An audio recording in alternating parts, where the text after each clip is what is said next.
Most people don't stay broke because they don't make money. They stay broke because they keep repeating the same financial mistakes. Without realizing it, you get paid, you feel in control. For a moment, everything looks fine, then slowly, the money disappears. No clear reason, no clear explanation. Just the same outcome, again and again. And the worst part is this: you think the problem is your income. So you focus on making more, but even when you earn more, nothing changes, because the real issue isn't how much you make.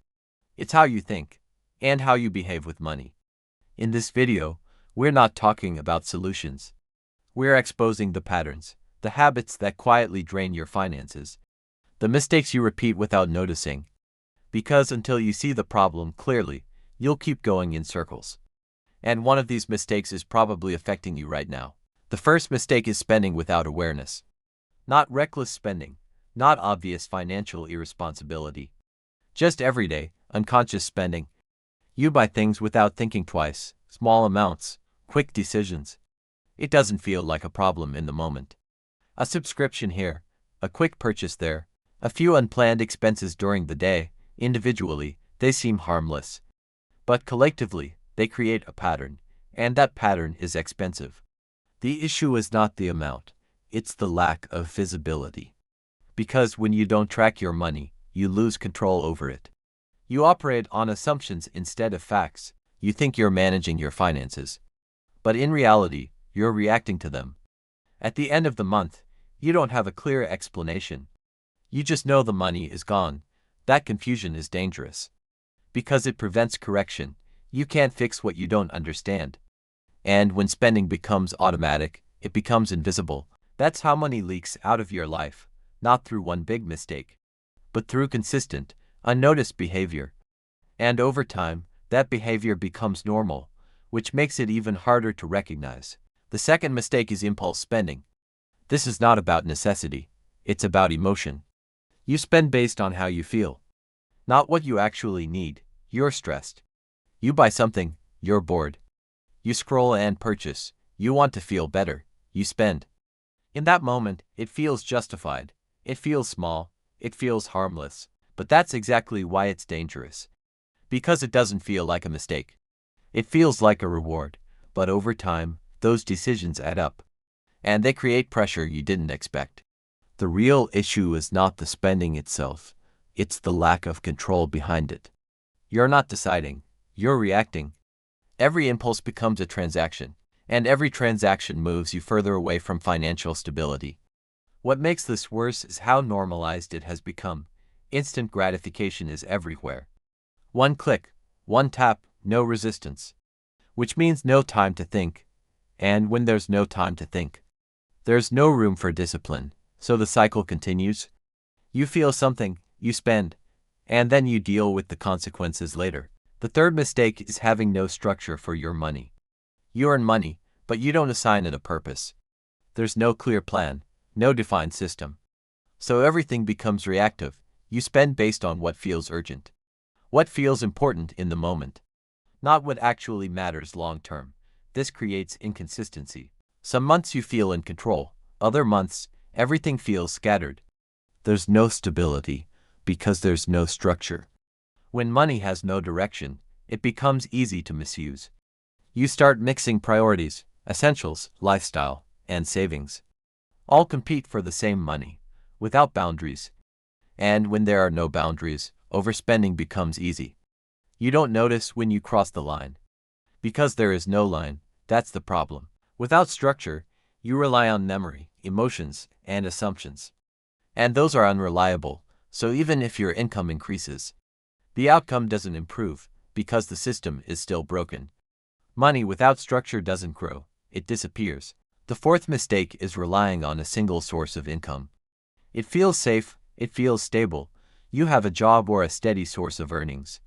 And you depend on it completely, but that sense of security is misleading. Because everything depends on one stream. If that stream slows down, or stops entirely, your entire financial structure is affected. That's not stability, that's vulnerability. The problem is not having one income, the problem is depending on it fully. There's no backup, no alternative. which means no flexibility. You're locked into one system.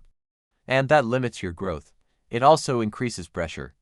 Because every expense, every responsibility, depends on that one source, so even small disruptions feel overwhelming. And over time, this creates financial stress. What makes this mistake common is that it feels normal. Most people operate this way, so it doesn't look like a problem until something changes. And when it does, there's no buffer, no protection, just exposure. The fifth mistake is short-term thinking. Most financial decisions are based on the present. What you want now, what you can afford today, not what it will cost you later. That mindset creates a cycle. You prioritize immediate satisfaction over long-term stability, and over time, those decisions accumulate. The issue is not one decision. It's the pattern of thinking behind it. When you focus only on the present, you ignore the future impact. You make choices that feel good now, but create problems later.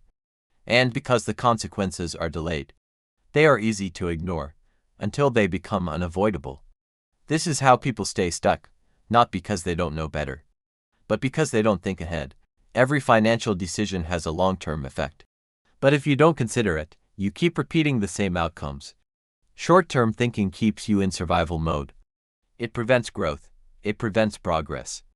And most importantly, it keeps you reacting instead of planning. If you recognized yourself in any of these patterns, that does not indicate failure or limitation. It simply reflects awareness of behaviors and decisions that are often shaped over time through environment, experience, and repetition.